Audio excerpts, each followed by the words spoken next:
Hello and welcome once again to Jacob's Toys 5-minute figure reviews. Please do like, share, subscribe and all of those things. All support to the channel is very much appreciated. In this video we're taking a look at the Spider-Man Across the Spider-Verse Part 1 Marvel Legends figures from Hasbro.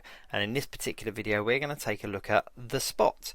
Now The Spot is a character from Marvel Comics that people have been kind of calling out for as a figure as part of the Marvel Legends waves for quite some time.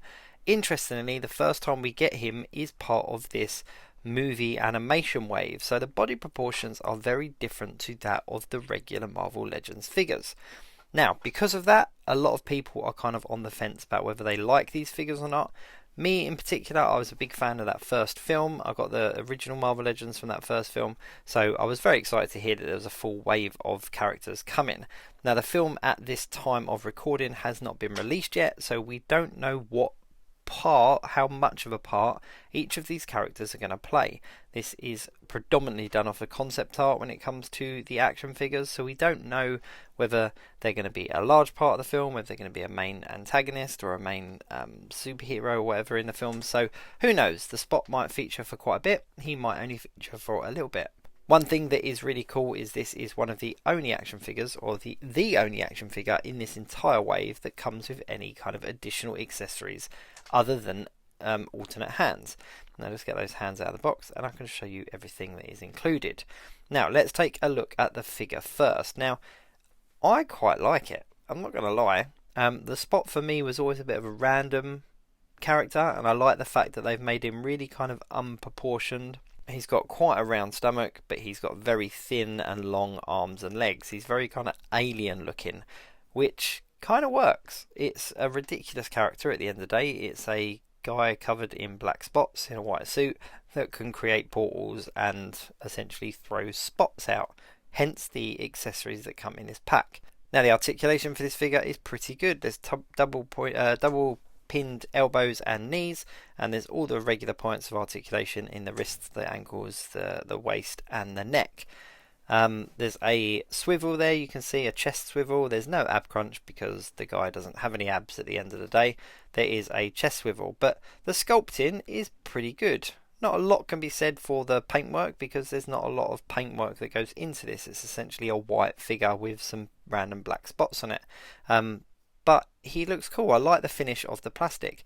Now these are the cool accessory pieces, and they are essentially Miles Morales coming through some of his portals, and it also comes with a little clear stand, so you can put the headpiece, shall we say, of Miles Morales on that part, and you can put the hand piece. It just clips on, so the headpiece actually has a thing that slots on the top of the stand, and the handpiece clips on, so you can kind of spin these around and have them positioned how you want. But they are really fun little accessories, especially considering he's going to be involved in some kind of fight or some kind of tussle with Miles Morales at some point. That's pretty much a given. I'll be really surprised if he isn't. It's fun that we can kind of recreate that scene. Now the articulation on him is good, but because of his thin legs, his balance is a little bit off. So he does stand up. You can stand him up in like a vanilla pose. You can also stand him up in kind of a couple of stylized poses, but you do have to be aware that the midsection of this figure is very heavy, so you need to kind of counterbalance that out depending on the pose that you're doing. But overall, he's pretty cool. This is the kind of pose that I'll probably have him in on the shelf and would make for a semi-decent photo if we're honest.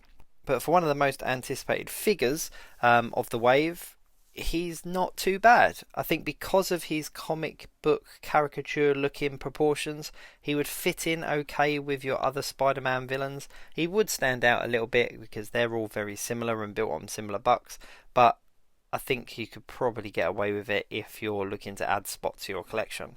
It will be interesting to see whether they make a standard Legends version of Spot down the line, down the line, or whether they'll just leave it at this one. But I think he's definitely worth picking up just for the fun and the playability. He does look a little bit like a basic line figure, but the detailing, as in the articulation, the pinless element of him and stuff, does make him stand out from those basic line figures that you can get. I really love these little accessories. Even those are really detailed. There's like all the sculpting on Miles's suit and stuff, so them in themselves are a nice little detail as well. But yeah, overall he's not a bad figure, and I'm really pleased to be able to add him to my collection. Now do go and check out my channel, because I've taken a look at this entire wave, including the special deluxe cyborg Spider-Woman figure, so do go and check those out. And of course please do like, share and subscribe, because your support is very much appreciated. So there we go, that's it. So until next time, I'll see you soon.